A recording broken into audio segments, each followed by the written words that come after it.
नमो अरिहन्ताणं नमो सिद्धाणं नमो आयर्याणं नमो वज्रायाणं नमो लोहि सर्वसाहुणं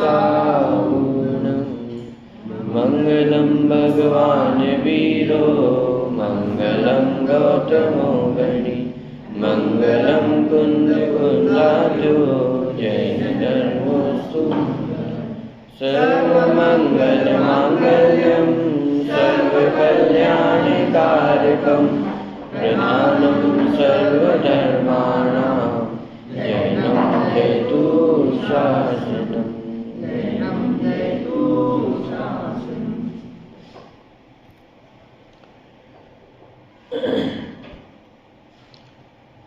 कैसा है मेरा ज्ञान स्वरूप, इसकी चर्चा हमारी चल रही है।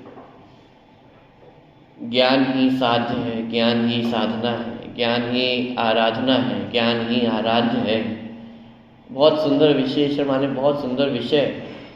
ज्ञानमय ही मेरा जीवन है, इसके अलावा और क्या है।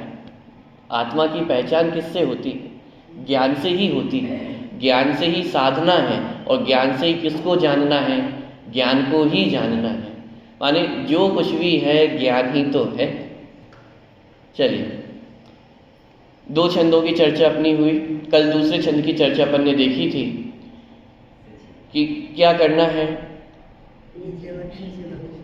क्या करना है कि जो मैं आत्मस्वरूप हूँ उसका लक्ष्य करना है कि उसके लक्ष्य के बिना सुखी होना संभव नहीं है। निज लक्ष्य से हूँ सुखी, नहीं शेष कुछ अभिलाष है। बहुत चर्चा कल अपन ने की थी इसके संबंध में। निज में ही होवे लीनता, निज का हुआ विश्वास है। और कैसा हूँ मैं? अमूर्तिक चिन्ह मूर्ति में मंगलमयी गुणधाम। कैसा हूँ? चिन्ह मूर्ति अर्थात चैतन्य मूर्ति हूँ। अमूर्तिक होता हुआ भी अमूर्तिक कह करके स्पर्श, रस, गंध, वर्ण इन सबसे रहित कहा। लेकिन क्या रहितपना ही है कि अकेले रहितपना नहीं है? अमूर्तिक हूँ लेकिन चैतन्य मूर्ति हूँ, चिदानंद चैतन्यमय मैं सदा। कैसा हूँ? कि सदा ज्ञानानंदमय। तो अमूर्तिक चिन्ह मूर्ति में मंगलमयी गुणधाम हूँ। मंगलमयी गुणधाम हूँ। कल अपन ने चर्चा की थी। मंगल माने जो पापों को गलावे और सुख को लावे। तो ऐसा मंगलमयी कौन है? मैं हूँ। मंगलाष्टक पढ़ते हैं अपन। क्यों पढ़ते हैं? मंगल की कामना से कि मंगल होवे। कभी नए घर में प्रवेश करते हैं तो क्या करते हैं? मंगलाचार करते हैं, मंगलाष्टक पढ़ते, माने कुछ ना कुछ हम उद्घाटन करते हैं। क्यों? क्योंकि नए घर में प्रवेश कर रहे हैं तो सब सुख शांतिमय हो। यहाँ क्या कह रहे हैं? वो मंगल का करने वाला कौन है? हम दूसरों को मंगल का कर्ता मान रहे हैं कि अरे मैं स्वयं मंगल को करने वाला हूँ। घर में शांति किससे होगी? नींबू मिर्ची टांगने से होगी? किससे होगी? अरे शांति का करने वाला मैं हूँ, सुख को करने वाला मैं हूँ। मंगलमयी गुणधाम हूँ। गुणधाम माने गुणों का धाम। धाम माने घर हूँ, भंडार हूँ। अरे एक चैतन्य रत्न नहीं हूँ, ऐसे अनंत रत्नों का भंडार हूँ। इसका अर्थ है गुणधाम। अरे रचना तो इतनी सुंदर बड़े पंडित साहब ने लिखी है। एक शब्द में कितना भाव भरा हुआ है। गुणधाम। अकेला एक गुण नहीं, ज्ञान गुण तो कहा जा रहा है, समझाया जा रहा है। ज्ञान गुण की इतनी महिमा है कि ज्ञान गुण से आगे नहीं बढ़ पा रहे हैं। तो सोचो एक एक गुण कितना सुंदर होगा। भजन गाते जिसकी चर्चा ही इतनी सुंदर, वो कितना सुंदर है। अरे अभी तो ज्ञान गुण से ही आगे नहीं बढ़ पा रहे हैं। ये तो ज्ञान गुण की महिमा चल रही है। पूरा चैतन्य तत्व जो ऐसे अनंत गुणों का घर है। घर माने अभी वो भाव नहीं आ रहा है। जैसे खदान में से सोना निकलता है, निकलता जा रहा है, निकलता जा रहा है। ये एक सोने की डल्ली नहीं हूं, गोदाम हूं पूरी की पूरी। ऐसे अनंत गुणों का भंडार गुणधाम कौन है? मैं हूं। मंगलमयी गुणधाम हूं, मेरे लिए मुझसा नहीं। कौन? मेरे लिए मेरे जैसा जगत में कोई भी नहीं है। जगत में आप अपराध करके आओगे तो कदाचित सजा दी जाएगी, दंड दिया जाएगा, समाज आपको स्वीकार नहीं करेगी। पाप कुछ अधिक बड़ा होगा तो हो सकता है परिवार भी आपको स्वीकार ना करे। इस देश दुनिया में आपको कोई स्वीकार करने वाला नहीं होगा, लेकिन मेरे लिए मुझसा कोई नहीं है। क्या? अरे अनंत गुणों ने मेरा कभी साथ नहीं छोड़ा ना। सुबह की पूरी चर्चा इसमें आप लगा लीजिए, मेरे लिए मुझसा कोई नहीं है। बोलो, हम सच्चा मित्र किसे कहते हैं? जो कभी नहीं साथ छोड़े। आपने मिलवाया था अपने मित्र से? अभी तक हमारे मित्र हैं। क्यों? क्योंकि साहब कैसा भी समय हो, अच्छा निकला बुरा निकला, बहुत परिस्थितियां जीवन में देखी, लेकिन एक व्यक्ति है जिसने मेरा साथ नहीं छोड़ा, वो मेरा परम मित्र। कौन है परम मित्र? अरे जिसको हम मित्र मानकर बैठे हैं वो निश्चित रूप से हमें छोड़कर चले जाने वाले हैं। एक छोटी सी गलती होगी, एक छोटा सा पाप आपसे होगा, कितने लोग आपसे मुंह फेर लेंगे? बोलो। लेकिन ये अनंत गुणों ने आज तक मुझसे मुंह नहीं फेरा है। मेरे लिए मुझसा, अरे मुझे किसी और की आवश्यकता ही नहीं है ना, कि मेरे लिए मुझसा और कोई भी नहीं है। वास्तव में तो क्या व्याख्या करें इन शब्दों की? अरे ये तो आनंद लेने वाले शब्द हैं। जितनी व्याख्या करने जाएंगे उतना कम ही पड़ने वाला है। जैसे सूर्य को दीपक दिखाने जाए तो क्या होगा? सूर्य की महिमा कम हो रही है, दीपक दिखा के क्या सिद्ध करना चाहते हो? ऐसी व्याख्या में वो आएगा ही नहीं रस। ये अनुभव का विषय है। मेरे लिए मुझसा नहीं, सच्चिदानंद अभिराम। चलिए आगे बढ़ते हैं। तीसरा छंद।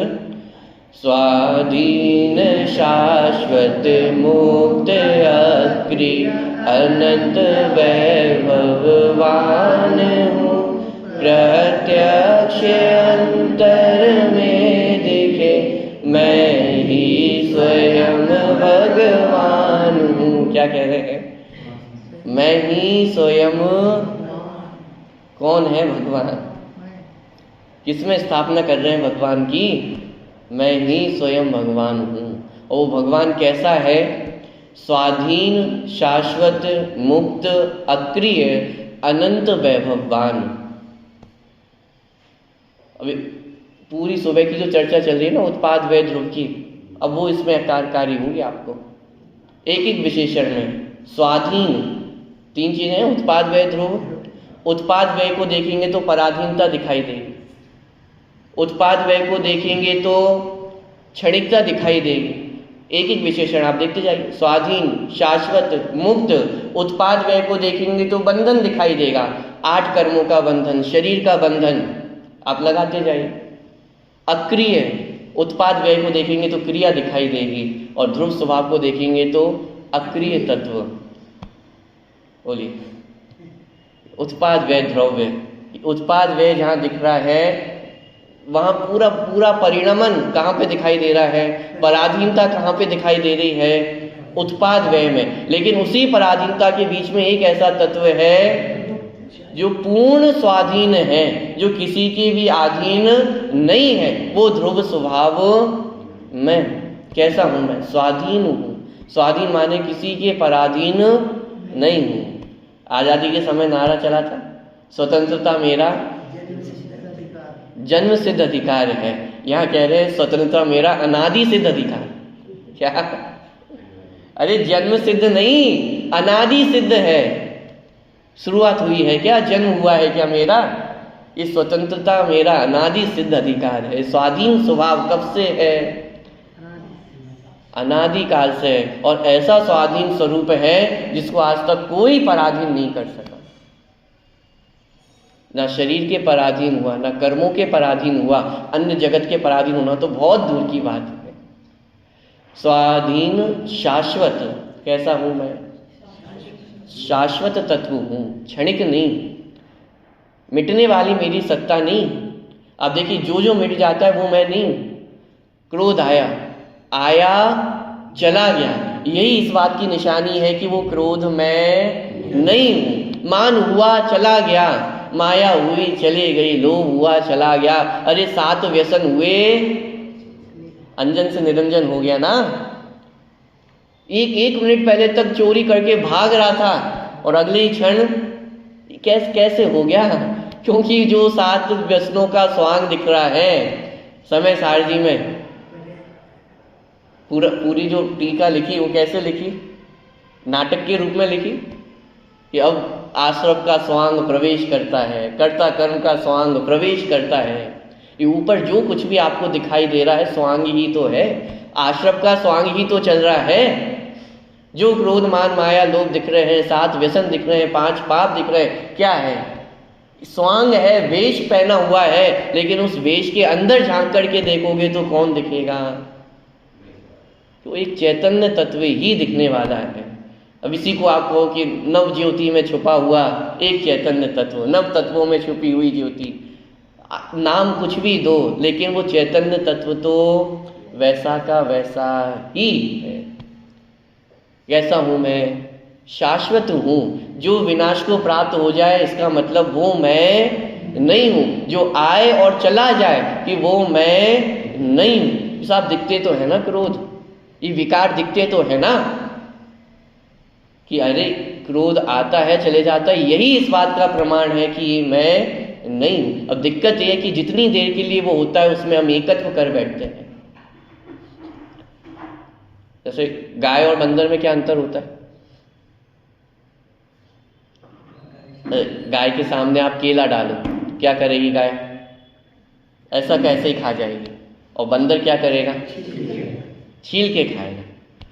अब आपको केला खाने को दिया और आप बोलोगे केला बहुत कड़वा है, केला बहुत कड़वा है। गलती केले की है। अरे छिलका सहित केला खाओगे तो कड़वापन तो लगने ही वाला है। समझदार व्यक्ति क्या करेगा? यहाँ तो समझदार बंदर की बात हो रही है। अरे बंदर भी इतना समझदार होता है कि केला छील के खाना है, लेकिन हम उल्टा कार्य करते हैं। हम उस गाय के जैसे छिलके सहित केले को खा करके क्या बोलते हैं कि मैं रागी हूँ, मैं द्वेषी हूँ, मैं मिथ्या दृष्टि हूँ, मैं अज्ञानी हूँ, मैं मूर्ख हूँ। ये ऐसे ही पागलपन नहीं है? अरे छिलके के साथ एक में करके केले को ग्रहण करोगे तो कड़वापन लगने ही वाला है। ऐसे ही इन क्षणिक पर्यायों में एकत्व करके अपने आप को क्रोधी, मानी, पापी, कषाई मानोगे तो कषाई ही दिखने वाले हो। लेकिन भेद विज्ञान कितना सा करना है? छिलका ही तो उतारना है। ऐसे ही कषायों का छिलका है, व्यसनों का छिलका है, पाप का छिलका है, आश्रम बंद का छिलका है। इसको उतार के देखोगे तो अंदर एक शाश्वत तत्व दिखने वाला है। बोलो कैसा हूं मैं? देखिए, स्वाधीन शाश्वत मुक्त। मुक्त कैसा हूं मैं? मुक्त हूं। साहब बाहर में तो बंधन है ना, शरीर का बंधन है, 8 कर्म बंधे हुए हैं। सबसे बड़ा बंधन तो 8 कर्मों का बंधन है। कैसे छूटे? सारा प्रयास ही तो 8 कर्म से छूटने का है। क्या कह रहे हैं? छूटना है या मुक्त हूं? क्या कह रहे हैं? अरे मुक्त हूं, छूटना नहीं है कि मुक्त हूं। मेरा स्वभाव कैसा है? मुक्त स्वभावी हूं, आजाद स्वभावी हूं, बंधा हुआ नहीं हूं। शरीर में रहता हुआ भी शरीर ने आज तक छुआ नहीं है। मैं मुक्त स्वभावी हूं। और कैसा हूं? अक्रिय। अक्रिय माने जिसमें कुछ भी नहीं होता है। और सारा पुरुषार्थ किसका है? पूरी मेहनत करने की है। और यहाँ क्या कह रहे हैं? मैं कुछ नहीं करने वाला हूं। सिद्ध पूजन की पंक्तियां याद आनी है। अहो चित परम अकर्ता नाथ, अरे वह निष्क्रिय तत्व विशेष। कैसा हूं मैं? अहो चित परम अकर्ता नाथ। क्या? अकर्ता नाथ। और कैसा? परम अकर्ता नाथ। परम अकर्ता कैसा हूं? अरे पर द्रव्य में कुछ करता हूं ये तो बहुत दूर की बात है। मिथ्या दर्शन का भी अभाव करना है। परम अकर्ता नाथ। क्या क्या करना शेष है? पहले पढ़ गया था, कुछ भी अभिलाष शेष नहीं है, कोई अभिलाषा शेष नहीं है। अभिलाषा तो तब हो कि जब कोई कमी हो। करना तो तब पड़े जब कोई कमी हो। करा कब जाता है? भोजन कब बनाते हो? जब भूख लगी तो भोजन बनाएंगे। घूमने कब जाते हैं? जब घूमने का मन हो, बोर हो गए हो एक जगह से। माने कार्य कब किया जाता है? कि जब किसी चीज की कमी होती है। किसी चीज की कमी होती है तो कार्य किया जाता है। मुझ में किस चीज की कमी है? कमी हो तो कुछ करना पड़े, लेकिन जब कमी ही नहीं है तो क्या करना है? परम कर्ता नाथ, अरे वह निष्क्रिय तत्व विशेष। विशेष अभी किसे कहा जाता है? कि जिसने कुछ किया हो, सब प्रथम स्थान प्राप्त किया, ये विशेषता है। ये किया है, ये किया है। और यहां विशेषता किसमें कह रहे हैं? निष्क्रिय तत्व विशेष। वह कैसा हूं? कुछ नहीं करने वाला हूं, इसलिए विशेष हूं। क्या ये नहीं करने में भी विशेषता है? अरे विशेषता नहीं करने में ही है। करता कौन है? यदि थोड़ा गंदा शब्द बोलूं, करना तो मजदूर का कार्य है। क्या हम भी तो दिन रात शरीर की मजदूरी में ही तो लगे हैं। पंच इंद्रिय के विषयों के ऑर्डर आते हैं, पंच इंद्रियों के ऑर्डर आए, हम उनके पूरे गड्ढे में लग जाते हैं। स्पर्शन इंद्रिय ने आज्ञा दी, साहब गर्मी लग रही है, ठंडक की व्यवस्था की जाए, आप तुरंत मजदूरी करने पहुंच गए। कहीं से भी कूलर चाहिए, एसी चाहिए, पंखा चाहिए। रसना इंद्रिय ने आज्ञा दी, मीठा खाने का मन है, लग गए दोबारा मजदूरी पे। एक इंद्रिय की मजदूरी नहीं कर रहे हैं। और यहाँ तीन लोक के नाथ हमें क्या कह रहे हैं? निष्क्रिय तत्व विशेष, कि अरे कुछ नहीं करने वाला है, अरे स्वामी है, प्रभु प्रभु है, मजदूर क्यों बनता है? देखिए कैसा हूं मैं? अक्रिय हूं, कि जिसमें कुछ भी करना नहीं, कुछ करने की आवश्यकता ही नहीं है। अक्रिय अनंत वैभववान हूं। कैसा हूं? अनंत वैभववान। वान माने धनवान। कौन है धनवान? जो धन से युक्त हो, करोड़पति। कौन? ऐसे यहां कह रहे हैं वैभववान। मैं कैसा हूं? वैभववान हूं। और कितना वैभव है? अनंत वैभव है, जिसका कोई अंत होने वाला नहीं है। जिस वैभव को वैभव समझ रहे हैं वो तो यहीं छूट जाने वाला है। अनंत है क्या? जरा सा वैभव है, उसके पीछे ही ये मेरा है, ये मेरा है। क्यों? कितनी बार आप बोलो कि ये मेरा है तो आपका हो जाएगा। कितने पेपरों पे साइन करें कि वो मेरा हो जाएगा? साहब कर रखे ना, सारे पेपरों पे साइन है, सब कुछ है, ये वैभव मेरा है। कितना लेके जा पाएंगे? कहां गई चक्रवर्तियों की पूरी संपदा? 6 खंड की संपदा कहां गई? अयोध्या नगरी का इतना वर्णन हम पढ़ते हैं, कहां गई अयोध्या नगरी? क्या लगता है उतनी सी होगी अयोध्या नगरी जो आज है? सम्मित शिखर जी कहां गया? मैं आपसे पूछता हूं, आपको क्या लगता है इतना सा सम्मित शिखर पर्वत होगा? अरे उस समय शरीर की अवगाहना ही इतनी बड़ी बड़ी होती थी, उसके सामने आज का सम्मित शिखर पर्वत तो कुछ भी नहीं है। मैं आपसे पूछता हूं कहां गई ये सारी चीजें? ना चक्रवर्ती का वैभव टिका, ना अयोध्या नगरी आज दिखती है, ना कुछ दिखता है। और हम क्या सोच के बैठे हैं? ये जड़ वैभव मेरे साथ हमेशा टिका रहे। ख्याल में आ रही? अरे जो वैभव मेरे पास है उसका कभी अभाव, कभी मिटा ही नहीं है। जिनवाणी स्तुति पढ़ते हैं, निज निधि निज में बताई, यह अनंत क्या उपकार है? निज निधि निज में बनाई, क्या बताई? बनाया नहीं है, अरे बनाने में तो टेंशन खड़ी हो जाती। निज निधि निज में बताई, बताई माने आज तक मिटी ही नहीं ना, कभी उसका नाश हुआ ही नहीं। लेकिन अनंत उपकार क्या है प्रभु कि मैं निज निधि अपना खजाना अपने साथ लेकर चल रहा हूं, लेकिन उसकी खबर ही नहीं थी कि हे जिनेन्द्र भगवान, आज मुझे ख्याल में आया है कि वो मुझ में भी अनंत गुण है। निज निधि मुझ में बताई, यह अनंत उपकार है। ये अनंत भगवान का उपकार है। बाहर में रुपए पैसे दिला देना, ये अनंत भगवान का उपकार है। बाहर में सुख शांति हो जाए, ये अनंत भगवान का उपकार है, ये सिद्ध भगवान का उपकार है।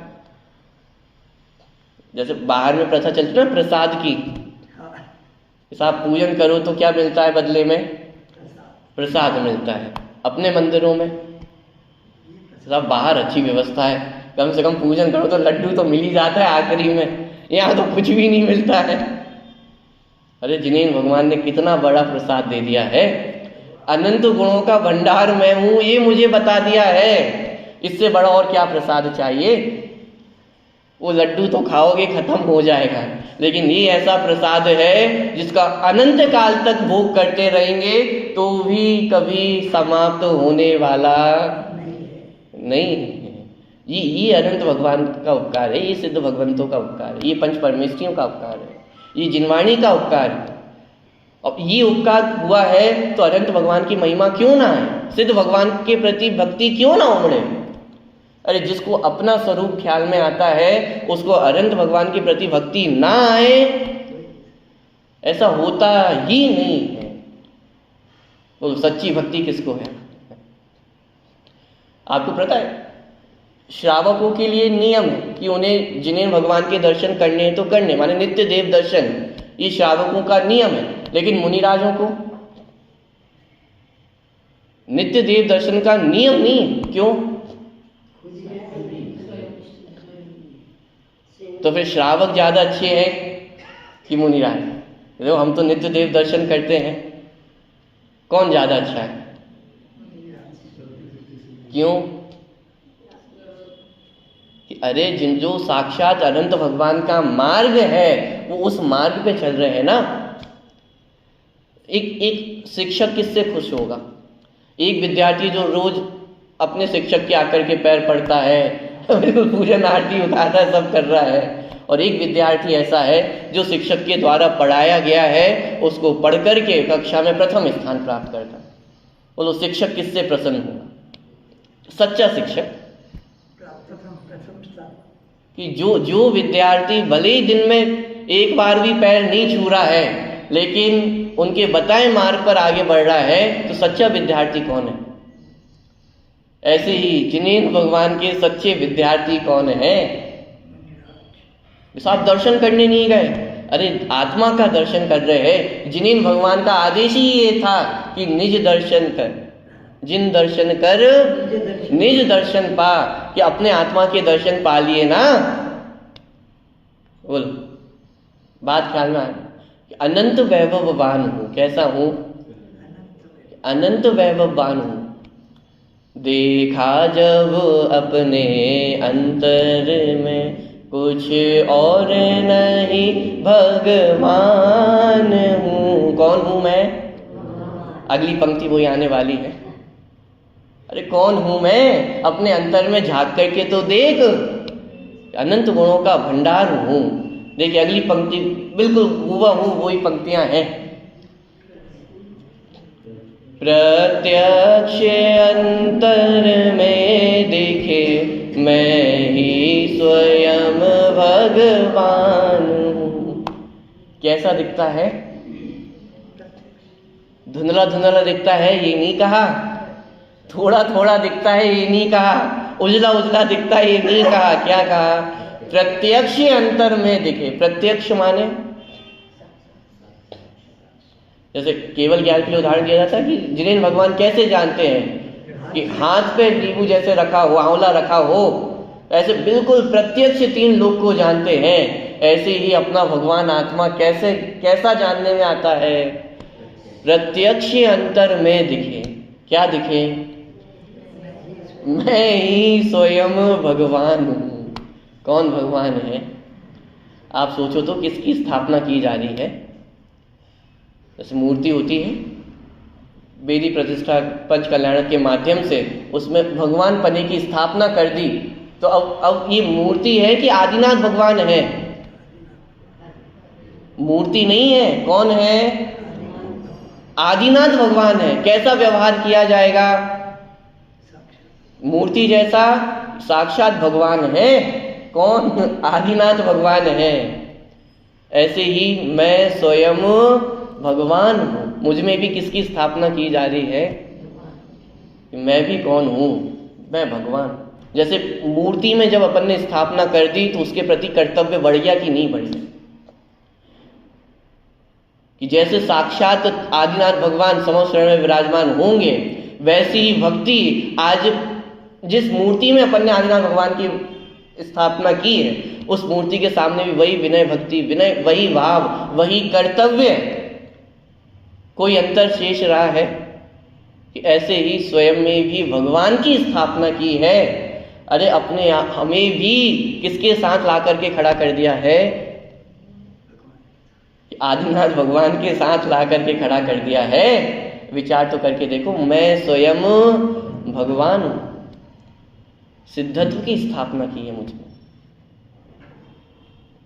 और कौन कर रहा है? 3 लोक के नाथ स्वयं ये बोल रहे हैं कि तुम कौन हो? भगवान हो। जैसे किसी को क्रिकेट खेलना बहुत अच्छा लगता हो और सचिन तेंदुलकर आकर के कह दे कि अरे तुम बहुत अच्छा क्रिकेट खेलते हो, तुम भी एक दिन इंडिया के लिए खेलोगे। बोलो क्या होगा? आज से क्या होने वाला है? अरे जो कुछ होगा वो सम्यक दर्शन है। खुद भगवान आकर के कह रहे हैं ना, गॉड ऑफ क्रिकेट, अरे एक दिन तुम भी इंडिया के लिए खेलने वाले, अरे बहुत अच्छे क्रिकेटर हो, कह दिया ना बस। अब कैसा हो जाएगा? जो कुछ भी परिवर्तन अब उसमें होने वाला है, यहाँ भी तो कह रहे हैं मैं कैसा हूँ?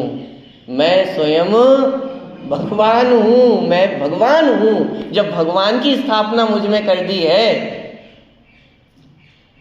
आलू खा सकते हैं, रात्रि भोजन कर सकते हैं, हिंसा कर सकते हैं, झूठ बोल सकते हैं। अरे भगवान की स्थापना की है। भगवान कैसे होते हैं? जिसने अपने आप को भगवान देख लिया, उसके जीवन में 5 पाप कैसे हो जाए, ये 7 व्यसन कैसे हो, ये कषाय कैसे रहे। हमें लगता है कि आत्मा आत्मा की बातें करते रहते हो, थोड़ी क्रिया का भी तो उपदेश देना चाहिए ना। मैं आपसे पूछता हूँ, जिसने अपने आप को भगवान देख लिया, उसके जीवन में पाप हो सकते हैं? वो जब सचिन तेंदुलकर ने कह दिया कि तुम इंडिया के लिए खेलोगे, अब वो अपने रास्ते से भटकेगा? भटकाव तो बहुत सारे आने वाले हैं ना बीच में। ये वो अपने रास्ते से भटकने वाला नहीं है। ऐसे ही जिसने स्वयं को भगवान देख लिया हो, जिसने इस बात का अनुभव कर लिया हो कि मेरी तुलना किससे की जा रही है, साक्षात जिनेन भगवान से मेरी तुलना की जा रही है, अब उस तुलना का कम से कम सम्मान तो बनाकर रखना ही पड़ेगा ना। कौन पकड़ में आ रहा है? मैं कैसा हूं? प्रत्यक्ष अंतर में दिखे, मैं ही स्वयं भगवान। प्रत्यक्ष अंतर में दिखे। प्रत्यक्ष माने वर्तमान में जो हमारा ज्ञान है वो परोक्ष ज्ञान, मति ज्ञान, श्रुत ज्ञान, परोक्ष ज्ञान है। लेकिन आत्मदर्शन कैसा होता है? इसे कहा स्वानुभव प्रत्यक्ष, अतीन्द्रिय प्रत्यक्ष। नाम आप कुछ भी दो, कि भले ही वर्तमान में इंद्रियों के सहित हूं, लेकिन आत्मा इन इंद्रियों से जानने में नहीं आई। कि अरे ये मति ज्ञान पर को जानने में भले ही परोक्ष हो, लेकिन जब इसी मति शुद्ध ज्ञान से आत्मा को जाना जाता है तो ज्ञान भी कैसा हो जाता है? प्रत्यक्ष हो जाता है। प्रत्यक्ष माने परोक्ष का अर्थ होता है जहाँ मदद की आवश्यकता हो, जो इनडायरेक्ट ज्ञान हो। इनडायरेक्ट ज्ञान माने जैसे मैं आत्मा हूँ, मैं जानने वाला हूँ, लेकिन पर पदार्थों को जानने के लिए बीच में इंद्रियां बीच में आ जाती है, तो ये हो गया इनडायरेक्ट ज्ञान। माने हूँ तो मैं आत्मा, आत्मा ही जानने वाला है, लेकिन बीच में कौन आ गया है, ये इंद्रियां आ गई हैं, तो ये इनडायरेक्ट ज्ञान हो गया। इसे कहते हैं परोक्ष ज्ञान। और प्रत्यक्ष ज्ञान माने कि बीच में कोई बाधा नहीं है, बिल्कुल डायरेक्ट ज्ञान होना, ये प्रत्यक्ष ज्ञान। तो आत्मा से कैसा ज्ञान होता है, प्रत्यक्ष ज्ञान होता है। और प्रत्यक्ष ज्ञान में धुंधला धुंधला नहीं होता। परोक्ष ज्ञान तो धुंधला धुंधला होता है, आंखें भी कमजोर हो जाए तो चश्मा लगाना पड़ जाता है, चश्मा लगाने पर भी वस्तु का पूरा ज्ञान हो जाता है। परोक्ष ज्ञान वस्तु का सच्चा निर्णय नहीं करा पाता। आप ऊपर हवाई जहाज को देखते हो, कैसा दिखाई देता है, इतना सा है ऐसे दिख जाता है आपको, इतना सा है, इतना सा है क्या, अरे इतना सा नहीं है। रेलवे ट्रैक्स होते हैं, यदि आप बीच में खड़े होकर के देखो तो एक पॉइंट के बाद आपको लगता है कि वो दोनों मिल गए हैं। कहाँ पर जाकर के मिले हैं, अरे कहीं नहीं मिले। गाड़ी से जाते, धूप का दिन हो तो सामने ऐसा दिखता है पानी पड़ा हो, रोड चमकती है, ऐसा लगता है पानी पड़ा हो, और हम चलते चले जाते, अरे पानी तो आई नहीं, कहाँ है गीली सड़क, कहीं पर भी नहीं। परोक्ष ज्ञान तो आपको सच्चा ज्ञान भी नहीं कराता है, लेकिन प्रत्यक्ष ज्ञान, प्रत्यक्ष अंतर में दिखे कि आत्म वस्तु कैसी दिखती है, प्रत्यक्ष दिखती है। तो कोई आपसे कहे कि अरे आज सपनों में कुछ तो दिखा था, कुछ उजला उजला सा दिखा था, कुछ तो दिखा था, हो ना हो आत्मा है। अरे आत्मा ऐसी परोक्ष दिखाई दे, ऐसी वस्तु तत्व है ही, कैसी है, प्रत्यक्ष अंतर में दिखे, बिल्कुल साक्षात। साक्षात माने क्या दिखता होगा आत्मा में, क्या दिखता होगा, देखिए अगली पंक्तियां, प्रत्यक्ष अंतर में दिखे मैं ही स्वयं भगवान हूँ। अब प्रश्न हो किसी का कि कैसी आत्मा दिखी है, बताओ तो जरा क्या देखा आत्मा में। अव्यक्त वाणी से अहो चिंतन न पावे पार। कैसा है आत्मा, अव्यक्त वाणी से अहो, अरे आत्मदर्शन हुआ है, ये बात बिल्कुल सही है, प्रत्यक्ष ज्ञान हुआ है, लेकिन उसको वाणी में बता पाए, कैसे बता दें कि अव्यक्त वाणी से हो, कि वाणी से व्यक्त नहीं किया जा सकता, कैसे बता दें वाणी से। वाणी से आप किस चीज को बता पाओगे, जिसमें स्पर्श हो, आप उस स्पर्श को वाणी से व्यक्त कर सकते हो। जिसमें रस हो, उसको आप वाणी से व्यक्त कर सकते हो। जिसमें गंध हो, जिसमें वर्ण हो, माने जिसमें रूपत्व पना हो, उसको तो आप वाणी से व्यक्त कर सकते हो। अरे भाई साहब, स्पर्श भी पूरा कहाँ व्यक्त कर पाते हो, रस गंध वर्ण भी पूरा कहाँ व्यक्त कर पाते हो। रसगुल्ले का उदाहरण याद कर लेना, कैसा है रसगुल्ला, घी कैसा है, कैसा है घी, कि अव्यक्त वाणी से हो। अरे जब रूपी पदार्थों का ही हम व्याख्यान, और जिसको रोज खा रहे हैं, जिसको रोज चख रहे हैं, जब उस वस्तु का भी व्याख्यान करना वाणी से संभव नहीं है, यहाँ तो अतीन्द्रिय चैतन्य तत्व की बात है। कैसा है वो, कैसा मीठा है अनंत भगवान बता सकते हैं। अरे अनंत भगवान की वाणी में भी सामर्थ्य नहीं है कि उस अतीन्द्रिय चैतन्य तत्व को दिखला दे।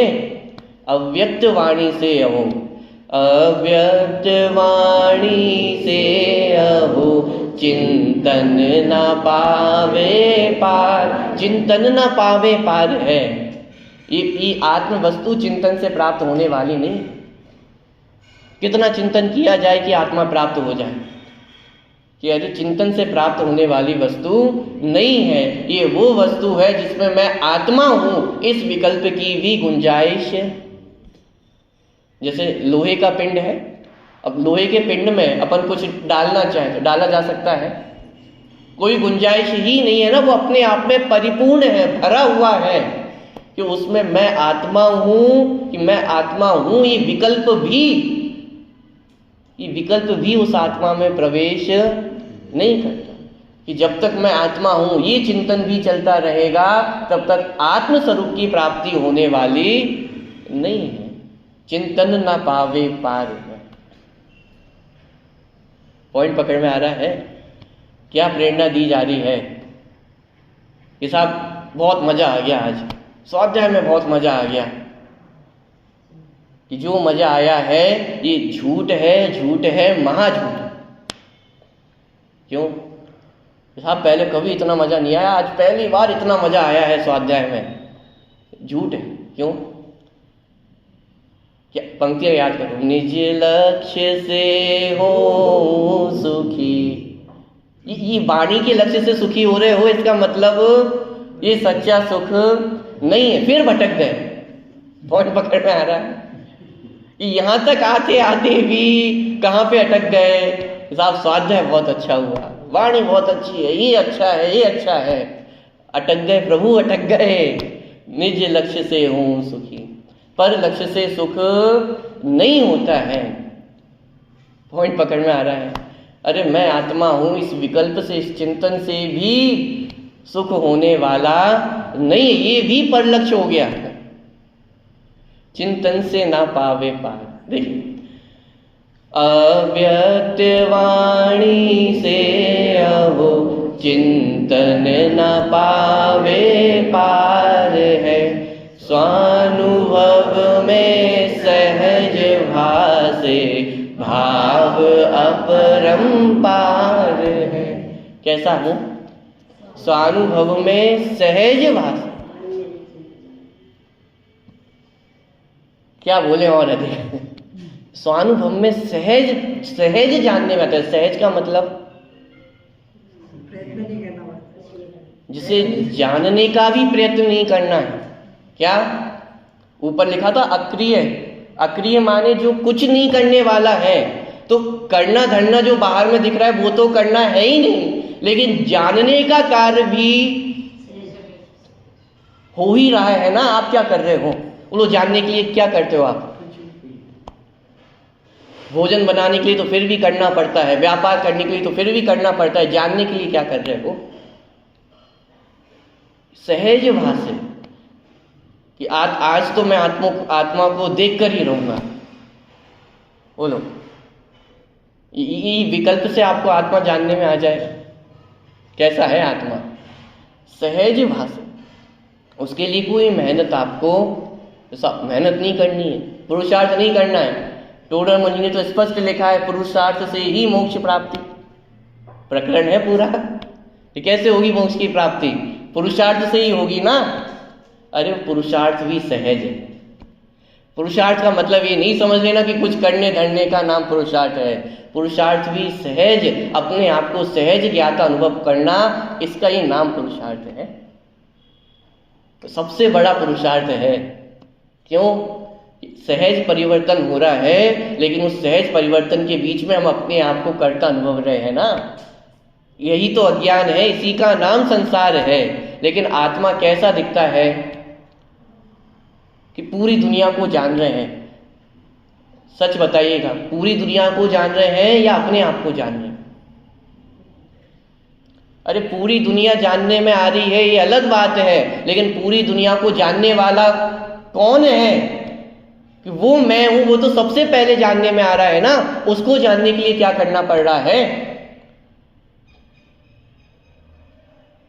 बताइए 27 9 कितना होता है? हिसाब मुझे नहीं आता। जैसे ही सुना 27 9 तो मुझे नहीं आता, माने प्रसिद्धि किसकी हुई?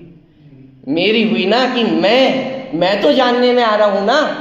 अरे दुनिया की वस्तु जानने में आए या ना आए, मैं तो सदा काल स्वयं के जानने में आ ही रहा हूं। स्वानुभव में सहज भास। स्वानुभव में कि मेरा अनुभव कौन कर सकता है? मेरा अनुभव करने वाला मैं स्वयं ही हूं। सिद्ध भगवान अपने सुख का वेदन कर रहे हैं और मैं अपने अनंत सुख का वेदन करने वाला हूं। सिद्ध भगवान का सुख को मैं नहीं भोग सकता, सिद्ध भगवान मेरे सुख को नहीं भोग सकते हैं। मैं अपना अनुभव करता हूँ, सिद्ध भगवान अपना अनुभव करते हैं। अरे एक एक द्रव्य अपने स्वरूप में ही स्थित है, कोई किसी के अन्य का अनुभव नहीं करता है। और मैं स्वयं के अनुभव में सहज आ ही रहा हूँ। मात्र क्या करना है, लक्ष्य करना है। निज लक्ष्य से ही ये मंत्र आपको दे दिया है, ये मंत्र दे दिया है। यदि कहीं भी भटको, ये मंत्र निज लक्ष्य, जहां आपको सुख की अनुभूति हो तुरंत ये निर्णय करो, ये निज लक्ष्य है कि पर लक्ष्य है। जंगल में एक व्यक्ति गया, उससे बोला टॉर्च भी साथ में ले जाना, शाम का समय अंधेरा हो रहा है। तो उसने टॉर्च भी रख ली अपने साथ। वो जंगल में गया, जंगल में घूम घाम के फिर वापस लौट कर आया तो पता चला एकदम छिला हुआ था, गिरा हुआ था, कपड़े गंदे थे। तो उससे पूछा, भाई ये क्या हो गया, कैसे गिर गए, कहाँ गिर गए थे, कैसे छिल गए? तो बोला बहुत अंधेरा था, तो पता नहीं वो पत्थर से टकराया और गिर गया और छिल गया। अरे टॉर्च तो दी थी ना, टॉर्च लेकर गए थे। हाँ तो आपने बोला था ना टॉर्च लेकर जाना है, मैं लेकर गया था, बराबर टॉर्च लेकर के गया था। तो बोलो टॉर्च लेकर गया था कि नहीं गया था? कि प्रभु टॉर्च लेकर गया था। अरे टॉर्च जलाने के लिए थी, टॉर्च जलाई होती तो पत्थर दिखता, पत्थर दिखता तो गिरता नहीं। ऐसी हालत हमारी नहीं है। निज लक्ष्य से हूँ सुखी, कि अरे अनंत वैभववान हूँ, लेकिन उस अनंत वैभव का लक्ष्य, और ये तो एक कदम और आगे की बात है, यहाँ तो निरंतर जानने में आ रहा है। क्या वहां तो पत्थर दिख नहीं रहा था, वहां तो फिर भी टॉर्च जलाने की देरी थी, तब जाकर के पत्थर दिखता। यहाँ तो निरंतर जानने में आ ही रहा है, कोई टॉर्च जलानी नहीं है, किसी को टॉर्च देनी नहीं है। यहाँ तो हर समय निरंतर आत्मा जानने में आ ही रहा है। और स्वानुभव में सहज भासे, भाव अपरंपार। कितना भाव है, क्या भाव बताएं? साहब आपके बहुत भाव बढ़ रहे हैं। क्यों ना बढ़े, जब अनंत वैभवशाली हूं तो क्यों भाव ना बढ़े? भाव अपरंपार है। कहने का तात्पर्य है कि जो स्वानुभव की दशा है उसको बताना वो संभव नहीं है, उसका जो भाव है उसको बताना, शब्दों से व्यक्त करना संभव नहीं है। जो ज्ञात वह तो वही, ये पंक्तियों का भाव, ये भाव अपरंपार है। कैसे बता दे आत्मा कैसा है? कोई वस्तु होती, नींबू होता तो ये दिखा देती कि ये नींबू है, और आत्मा तो ऐसी नींबू नहीं है, क्या बताएं?